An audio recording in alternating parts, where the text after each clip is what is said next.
Hello guys, welcome to spotless pixels. இதுதான் project panel. So இந்த பேனலில் தான் வந்து பார்த்தீங்கன்னா நீங்கள் ப்ராஜெக்ட்ஸ் எதனாலும் இம்போர்ட் பண்ணுற மாதிரி இருக்கும்.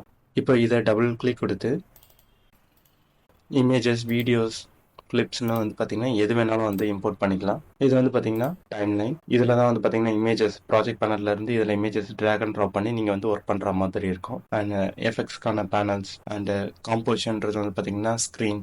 நம்ம இங்கே வந்து என்ன அனிமேட் பண்ண போகிறோமோ அதெல்லாம் வந்து பார்த்தீங்கன்னா இங்கே தான் வந்து உங்களுக்கு விசிபிளாக தெரியும். இப்போ இன்கேஸ் இதில் டைம் லைன் இல்லை அப்படின்ற பட்சத்தில், இப்போ டைம் லைனே இல்லை, இந்த டைம் லைன் ஓப்பன் பண்ணணும் அப்படின்னா விண்டோஸில் போயிட்டு டைம் லைன் மெயின் காம்பவுண்ட் இருக்குது பார்த்தீங்களா, இதை கிளிக் பண்ணால் போதும் நமக்கு டைம் லைன் ஓப்பன் ஆயிடும்.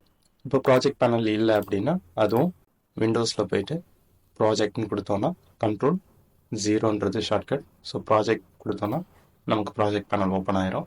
அகைன் இந்த மெயின் காம்போசிஷன் மெயின் காம்பவுண்ட்றது இல்லை, இந்த ஸ்க்ரீன் க்ளோஸில் இருக்குன்னா ஜஸ்ட் வந்து பார்த்தீங்கன்னா விண்டோஸ்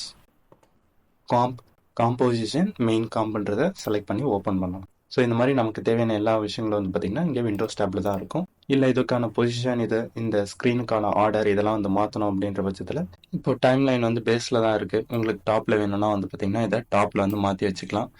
அதுக்கப்புறம் வந்து ப்ராஜெக்ட் பேனல் வந்து பார்த்தீங்கன்னா லெஃப்ட்டில் இருக்குது, இதை ரைட்டில் வந்து நீங்கள் வந்து செட் பண்ணி வச்சுக்கலாம். உங்களுக்கு ஏற்ற மாதிரி இந்த ஒர்க் ஸ்பேஸை உங்களால் எடிட் பண்ணி ஒர்க் பண்ண முடியும்.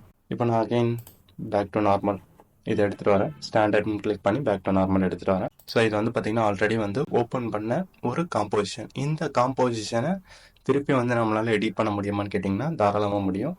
அது வந்து பார்த்தீங்கன்னா இந்த காம்போசிஷன் பேனல்லையும் சரி, இல்லை இங்கே டைம் லைன்லையும் சரி, ரைட்லி கொடுத்து காம்போசிஷன் செட்டிங் அப்படின்னு கொடுத்தீங்கன்னா நாம இப்போ இந்த ஓப்பன் பண்ணியிருக்கக்கூடிய இந்த காம்போசிஷனோட screen size, frame rate and duration இது எல்லாத்தையுமே வந்து பார்த்தீங்கன்னா அட்ஜஸ்ட் பண்ண முடியும். அகெயின் இது இங்கே காம்போசிஷன் மெயின் காம்ப்லேயும் வந்து பார்த்தீங்கன்னா இது ஒர்க் ஆகும். இப்போ இதே வந்து ப்ராஜெக்ட் பேனலில் வந்து பார்த்தீங்கன்னா உங்களுக்கு நியூ காம்போசிஷன் தான் வரும், காம்போசிஷன் செட்டிங்னு வராது.